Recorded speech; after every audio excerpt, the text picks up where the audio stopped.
Hello everyone, and welcome to a brand new episode of Behind the Mic, the show where we uncover the most interesting personalities in the Middle East construction industry. I am your host, Julianne Tolentino, and today I am joined by none other than Steve Zahm, the Chief Experience Officer at Procore Technologies.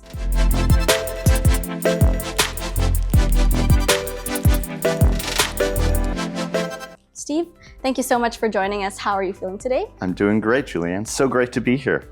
It is our pleasure.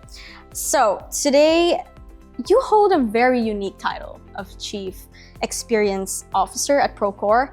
And many companies talk about, people and culture and all of these things, but a few truly leverage on it as a strategic asset. So what can you say about your role in Procore at the moment? I'm really glad that you talk about culture as being a strategic asset. Culture is a strategic advantage for Procore. Yeah. We really have found that ever since we started our growth. Really, Procore's been around for over 23 years, but our growth started really to accelerate about 12 years ago in 2014 in California in the United States. We needed to attract employees to our company. Yeah. And we found that by defining our mission, our vision, and our values, we were able to have clarity about what it was like to work at Procore. In particular, the values of openness, ownership, and optimism have seemed to attract a great workforce that has now grown to over 4,000 employees on a global basis. Amazing. And can you share a moment with us when Procore's culture directly influenced a major decision in the company? It's been very interesting because although we started with our mission, vision, and values in order to attract new employees to Procore, what we found is that we ended up attracting new, larger clients to Procore. And when we asked them, why would you go with Procore, which 10 years ago, 12 years ago was much smaller than the billion-dollar company we are today, our clients said, well, we like your people. We like who we work with. Your people seem passionate about Procore's mission to connect everyone in construction on a global platform. That our employees at Procore really do believe in the vision to improve the lives of everyone in construction. Great. And coming from a background in cloud-based software, what was the most surprising challenge that you faced when transitioning into the world of construction tech? Well, I've been at Procore for over 21 years. So for me, I've seen construction tech go from something that nobody knew about, and Procore was a very, very small firm back in the day, and now it's become a necessity. Right. And I think we've seen this through every phase of everyone's lives. Everyone has their mobile. Yeah. Everyone is constantly connected. On the modern construction site should have that same level of connectivity. And what I'm most surprised about as I come to the Middle East is that there's fantastic use of technology in some areas, and in other areas there still seems to be a need for more digitization to make it to the job site. And what do you think are the lessons from the tech industry? It doesn't matter if it's in Middle East or elsewhere. Do you think that construction needs to adapt in the region? I think that all industries are adapting to the use of data and how to use data to know what's actually happening with the work in process. For construction, that means out on the job site, what is happening today?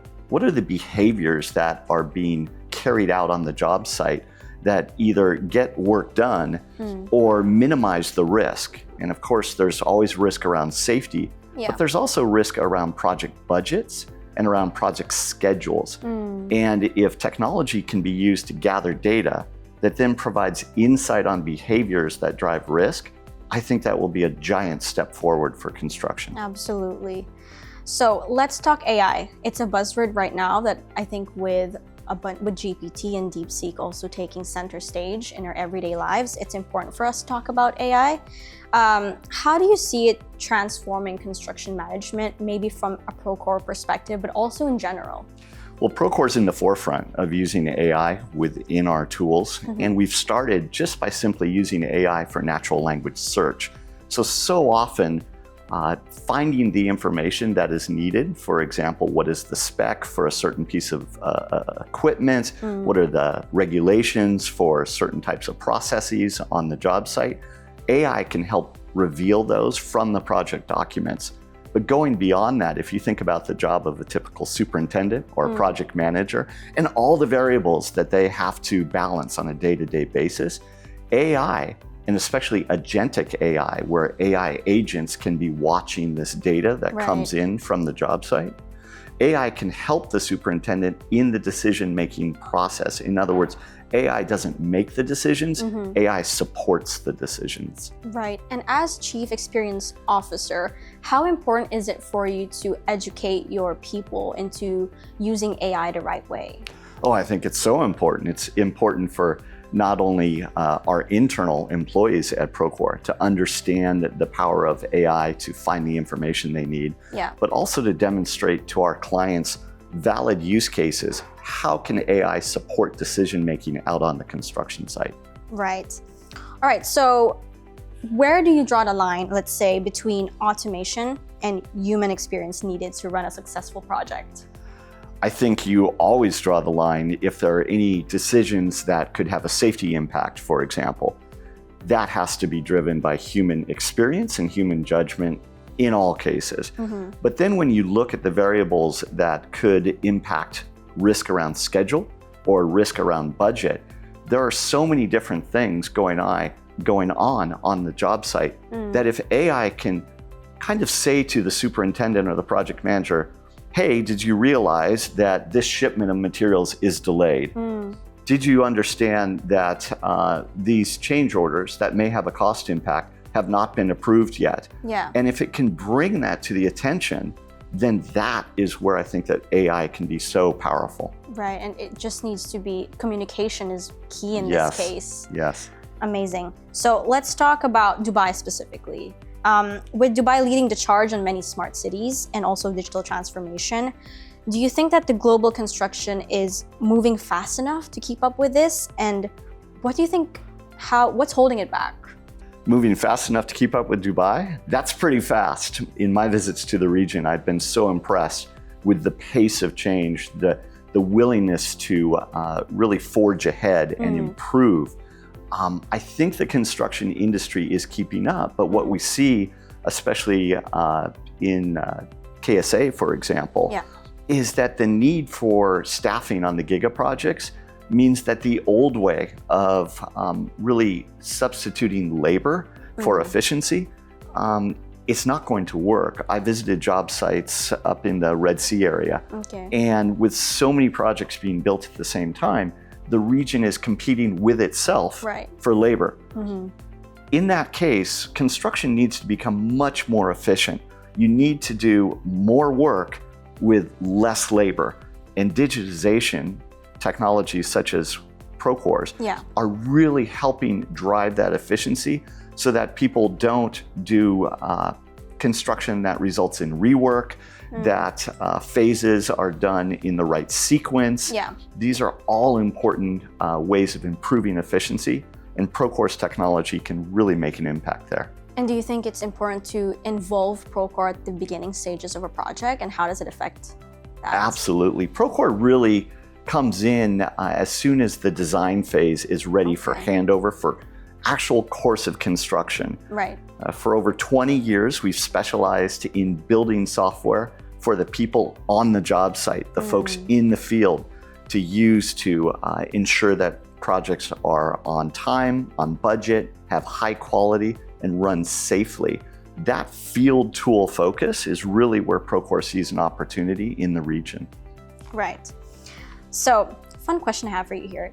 If you were to rebuild the global construction industry like a startup, lean, efficient, tech-driven, what's the first thing you would change?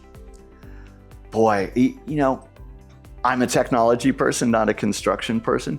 I think that I've found that the construction industry is very receptive to using any tool that is shown to improve the efficiency, to improve the outcomes on jobs. I think that what we're struggling with is that things are moving so fast that someone who is deep in the details of running a project their job is to build, not to specialize in technology. Right. So I think that if I was going to give one piece of advice for most construction companies that we speak with, it would be to partner closely with your technology vendor, to partner closely with experts in technology who can be there alongside of you to help you embrace the pace of change. Because it is so fast, it's hard for us to keep up with. I can only imagine if you're trying to build a giga project and keep up with technology, you need a strong partner, and that's what Procore hopes to be. Amazing. So speaking of Procore, it has grown into a dominant force in construction tech. So what's the biggest challenges you think it is in scaling not just a business, but also the impact of digital transformation in an industry known for its quite slow adoption? Oh, I think, it all comes down, at least in Procore's case, in terms of scaling, it comes down to finding the right people. It's something that Procore has been in Dubai, for example, for a few years. Yeah. But we've really started to attract an amazing team here in the region. And I think that is what is setting us up for growth.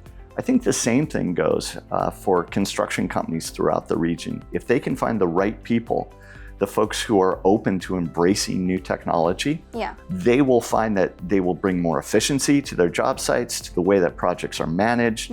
They will reduce risk around not only safety, but around risk and around budget.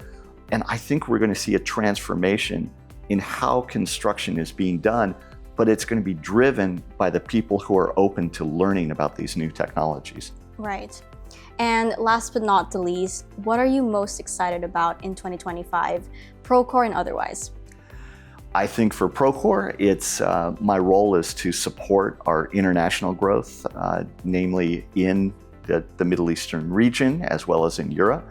So I'm very excited about seeing the adoption of our technologies. I'm also tremendously excited about the pace of innovation that Procore is able to achieve. We have literally thousands of software developers, many more people working on this than any other firm in the industry. And I see us kind of pulling ahead and leading the way in terms of what construction technology can do. What's exciting is that the construction industry, especially here in the Middle East, is so receptive and looking for ways to improve their processes, to improve the use of mobile technology, and really open to innovations such as AI. This openness in terms of the mindset, the optimism, the ownership, those are Procore's values, and it all matches up. So that's tremendously exciting. Fantastic. We look forward to what you guys have in store this year. Thank you so much, Julianne. Thank you. And that is a wrap. Thank you so much for tuning us with us today. If you like my conversation with Steve, be sure to like, share, and subscribe to our streaming platforms. As always, stay informed, stay ahead, and I will see you in the next one.